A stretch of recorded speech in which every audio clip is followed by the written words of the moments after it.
look at some science books. We've never done a science book video before. So exciting. First, check out what I got from a free box today. These are biographies of Miyazaki, the great animator director. My kids love those movies, and I do too. I mean, I've watched them all with them so many times. They're peak cinema. Amazing. What a find. Why did someone give this away? The greatest career in animation history continues. Maybe there's a third volume. If so, I will get it. And this looked like an interesting collection of essays on modern Europe. That's a nice copy. I'll check it out. All right, back to science. I'm gonna find a version of this sweater for adults and give it to my son. I bet that would be so hilarious. He's almost 18 now. Anodyne, my daughter, looks like she's got a 40 in a paper bag. Sonora was this little beacon of light. It's hilarious. All these kids were, you could just wheel them around town and everyone would just grin at you. It's like when my then brother had an art car wrapped entirely in gold duct tape everywhere we'd drive. It's just people smiling. This is wild. Documentary on this guy's claims about the government having UFOs. It's like a beautifully made documentary. It's so cinematic and stylized. It's fantastic. All right. Well, I thought it was clever to put the sci-fi and the science next to each other. That's exciting. Let's look at this oversized shelf of science books. Wow. So the top one's not that big of a book, but David Attenborough, looks like it's a companion maybe to a TV series or documentary special. What a cool career. Just go around to see the world and talk about it. I love it. Brilliant. This is a pretty beautifully put together book. The 80s had some really nice looking books sometime of a scientific bent. 79. This book and I are the exact same age. For 45 years, we've coexisted on this planet. As I was born, it was printed and bound. For decades, it's been read or been ignored. Eventually, our fates entwined. Pretty cool. Yeah, beautiful looking book. I might read this. I could see that. I read Cosmos from Carl Sagan. Kind of like this a little bit, but this looks more biological. I've used this as a reference before. It's kind of cool. You can look up any major feature of the solar system and learn some biz. You know, it's pretty wild. This whole existing thing, existing in the universe, that's pretty wild. I believe I got this at a Borders back in the day from a discount cart at a Borders. It's just too beautiful to pass up and too amazing. I mean, what?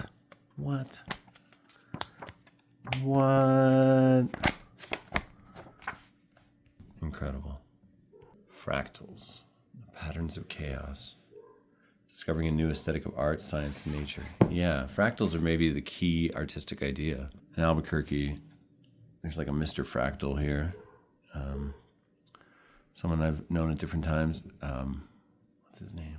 Jonathan Wolfe.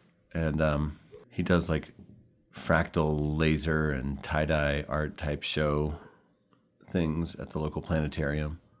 And he has a fractal patterned balloon and does billboard campaigns with fractals on him all around town. He's also like one of the state Burning Man reps. He's a pretty cool dude, I think, and his family's cool. He's always in like promotion mode. Every time I see him, he gives me like 3 or 4 postcards for this or that event.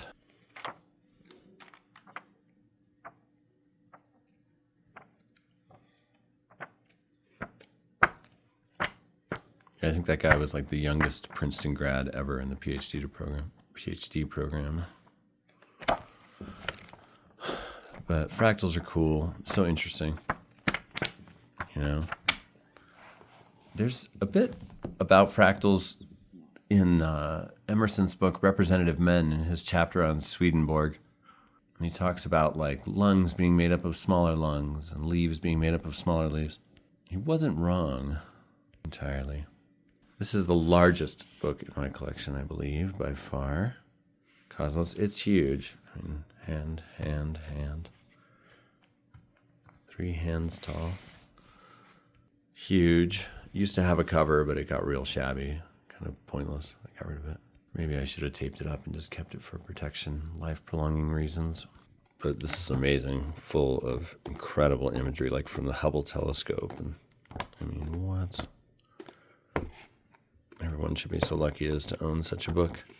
I got this on like extreme discount from that same Borders that used to be in ABQ Uptown. I brought that to a middle school in the Southeast Heights. I've subbed out a really rough school, and even some of those kids that were pretty jaded thought it was cool. The one kid just said, "What's the point? We're just in a simulation. It's all fake." I guess that's what this guy says too. But yeah, that's probably the biggest book, and this one's probably the smallest. I probably have some kids' books about this size too, I wonder. Science. Yeah, science is cool. Give yourself the pleasure of a little science phase sometime. Even if you're not a sciencey person, just read a bunch of science books sometime. Like, it could be about anything. Like, I read just books about the Big Bang one year, and I felt like that year was so enriched for me. Just reading books about cosmology, it was awesome. Pretty cool. Let's just look at some more science books. This video is only like 6 minutes long. Why not? Okay. This book rode around in my car, Silver Escape, for a long time. And my kids and I were trying to find and identify every cloud in the book. And so this is a very marked up copy. And this book rules, and books like it rule. You should get yourself a cloud spotting handbook. You'll learn so much about it. There's beautiful facts and things. It'll give you knowledge. Like high, thin clouds that look like they're spread out with a butter knife. They're so high up that they might be all ice crystals. That's super cool. Lenticular clouds form in cold pockets. Cumulonimbus clouds hit the bottom of the stratosphere. That's why they're flat on top. It's insane. I mean, this book's amazing. I have an essay in book 2 that's not quite finished yet, of my epic book that I've been working on forever, called Noctilucent. That's the whole title. And it's a nonfiction horror story of a really creepy night, but a night when we happened to see these noctilucent clouds. Only time I think I've ever seen them. It's where the clouds still are lit up after dark because they're so high up that you're seeing them over the curve of the earth elsewhere, basically. Books like this rule.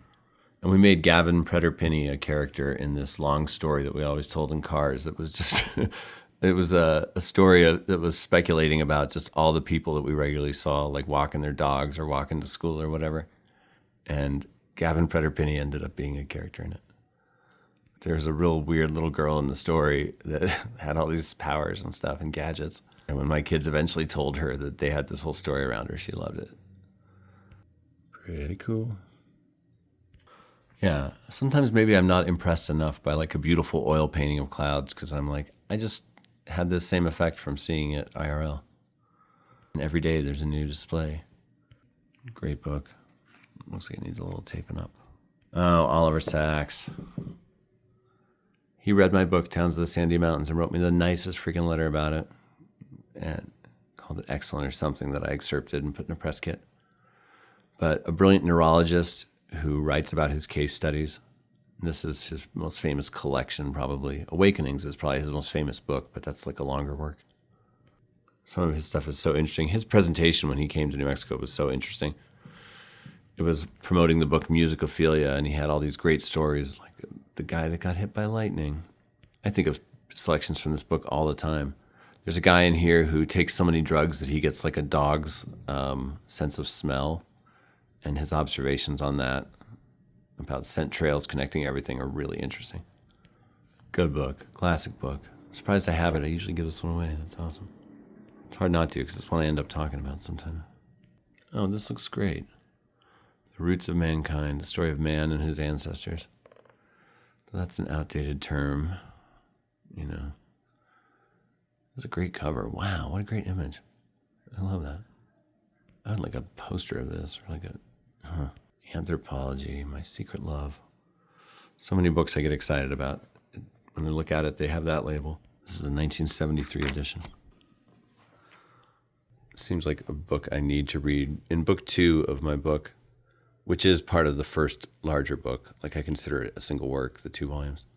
But in book 2, I'm going to have at least one chapter that retraces humanity's history backward, because I have all my other, I have all my American ancestors in book 1 mostly, and I'll have the rest of them in book 2, and then one chapter on European ancestors and one chapter on just humanity's shared history. I mean, those will be themes in parts of chapters, because I'm trying to present like a complete entity, you know, this narrator of this book. Like, here's somebody in all their life and all their complexity.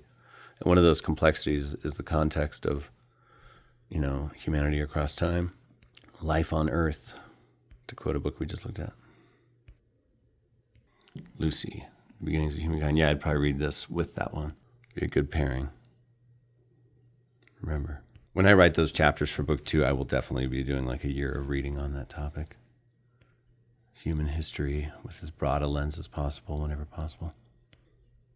The controversial bestseller. It ain't that controversial. Oh, hey, look, this is cool. This kind of goes with one of those larger books we were looking at. Peterson First Guide to Solar System.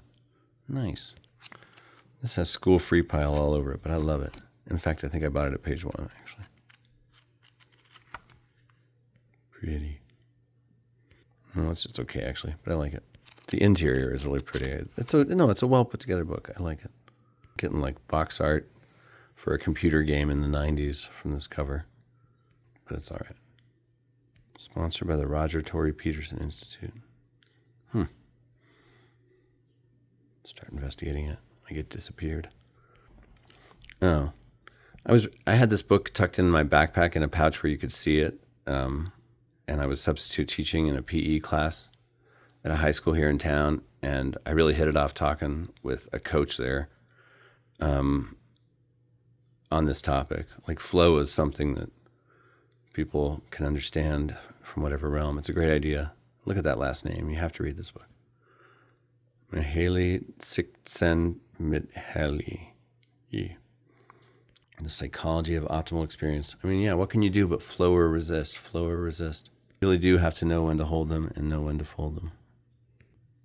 But nature's interested in resistance too, I think. Can't all be about flow, otherwise it'd just be endless streams of particles. I should read this book. I was finding it slow going, but yeah, I DNF'd it, I guess. My problem is I misplace books, and then I forget where I am, and then I'm like, what? Enthusiasm is dampened. Okay, this looks like another one I need to read. Timetable of Civilizations. This book is strange looking. It's probably magic. Like, why does this seem so different than any other book I own? Vantage Press. Is World War III inevitable? Is Western civilization in a state of decay that will end with its inevitable extinction? Is there a Russian higher culture that extends beyond the boundaries of the political state? Are we all in the grip of destiny, or is there something we as individuals can do about it?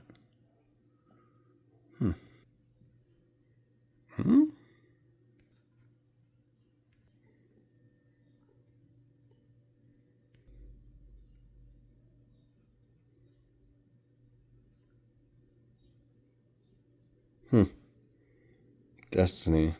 I hope this book's not racist. The racial bias of the periodic table of civilizations. Might be another one to read when I write that chapter for book 2.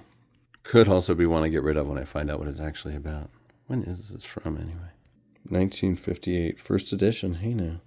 Maybe this is worth a bunch of money. Maybe it's the only copy that exists. Yeah, this book's interesting. Oh, this I got because I was just really obsessed with this podcast for a while, 99% Invisible. I bought it brand new.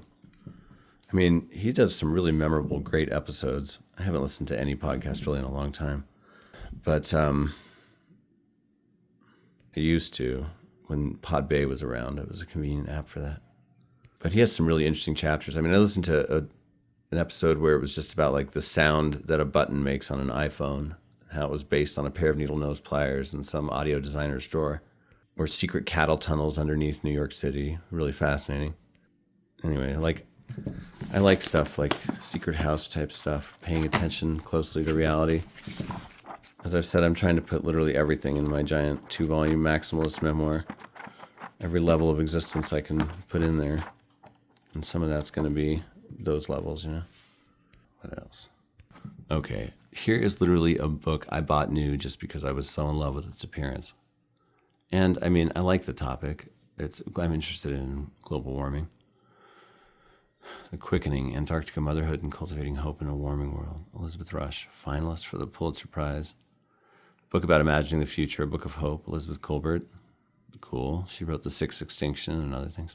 Oh, Robin Wall Kimmerer likes it. That might have been a big reason I bought it. I think she's the future of nature writing. There's nothing like her books. Gathering Moss blew me away. Braiding Sweetgrass is like a new Walden for a lot of people. It's really changing people's lives sometimes.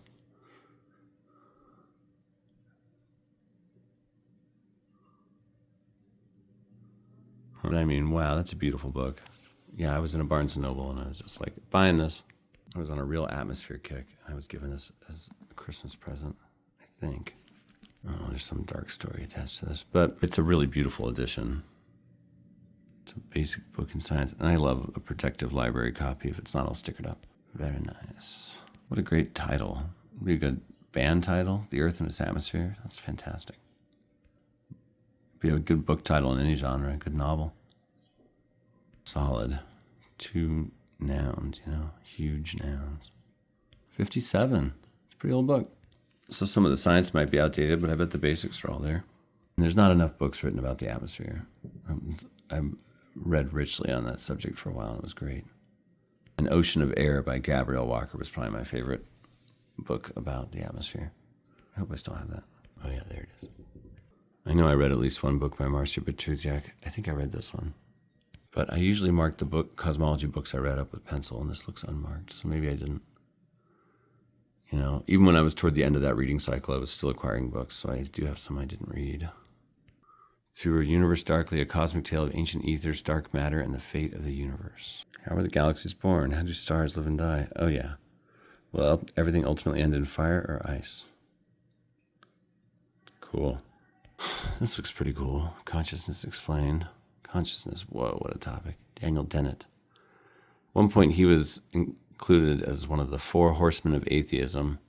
Him, Christopher Hitchens, Richard Dawkins, and Sam Harris. But he's always been more of an evolutionary biologist type, I thought, Daniel Dennett. He seemed to distance himself from some of those big arguments. He never wrote a book like The God Delusion by Richard Dawkins or anything that I know of.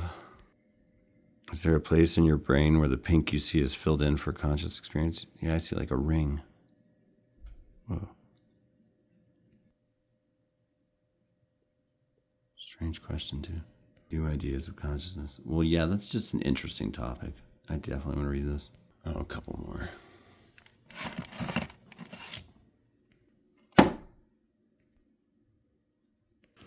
Yeah, pretty beautifully designed book and also a good read. I learned so much about the atmosphere for this. I was obnoxious. I was like the main character's dad in the book High Fidelity after he goes to a wine class and bothers everyone with wine facts, but it was about the sky. Like, it's such an interesting framing, an interesting and poetic framing that, like, just as lobsters are perfectly adapted to crawl around on the ocean floor, we're little lobsters perfectly adapted and pressurized to crawl around on the floor of an ocean of air. And we live in the lower troposphere, a part of the sky. The sky goes down all the way to the ground. And it's this beautiful, thin, clear, breezy shell that protects us all and makes life on Earth possible. And it's so thin. And space is so unforgiving and full of solar flares. And it's like really amazing that we have this beautiful protection. And that it's so beautiful. And to think about the global currents and the wind and, I don't know, little spiders making parachutes way up there, drifting along. Lots of screaming and stuff in the apartment complex today. This is a very good book. It made me acquire other books by Gabrielle Walker. I hope I still have them. Yeah, there's one, Snowball Earth, about when Earth was all frozen. Anyway, she's cool. She's a good writer, clear, lucid writer. Not too many historical digressions while talking about scientific principles. And this, I honestly just think is one of the coolest books I own. I would never get rid of this one because I think this would be really hard to find another copy of. The Millennial Project, Colonizing the Galaxy in 8 Easy Steps.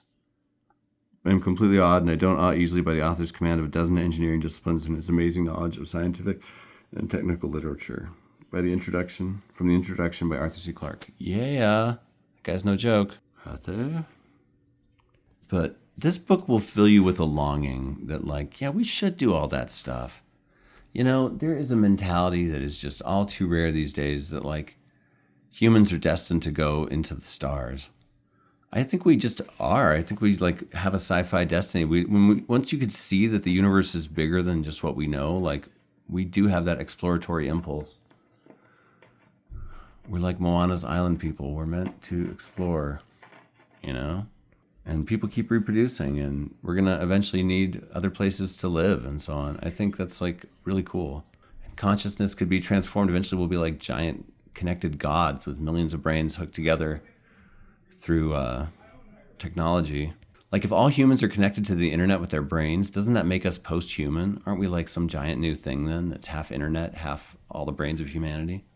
Thinking big thoughts. As Arthur C. Clarke had said, reality might not only be stranger than we know, it might be stranger than we can know. Maybe in the future we'll be able to know with that sort of artificial help. Check this book out. So it has, like, the steps for colonizing the galaxy. First, you make giant algae farms on the ocean and copy your space colonies out on the water to show how you could be sustainable in an isolated environment and grow everything you need and so on. This is like a pretty new agey, far out illustrated thing, but there's actually, like, real ideas behind them, like build domed cities on the moon to prepare for colonizing beyond our solar system. And the domed cities would have trees and stuff growing in them, and because of the low gravity, why not wear wingsuits and zip around? I mean, far out image, but, like, that's, you know, that's a reasonable extrapolation. And wouldn't that be cool? Oh yeah. Colonizing new worlds and whatnot. Becoming cosmic beings. I can't even remember what all the steps are. Starts with a quote from Queen. That's it, when you know you have a good book. Starts with space colony at sea, then 21st century launch system, then space colony in orbit, ecospheres on the moon, terraforming Mars, nice, colonizing the solar system, colonizing the galaxy, the millennial movement.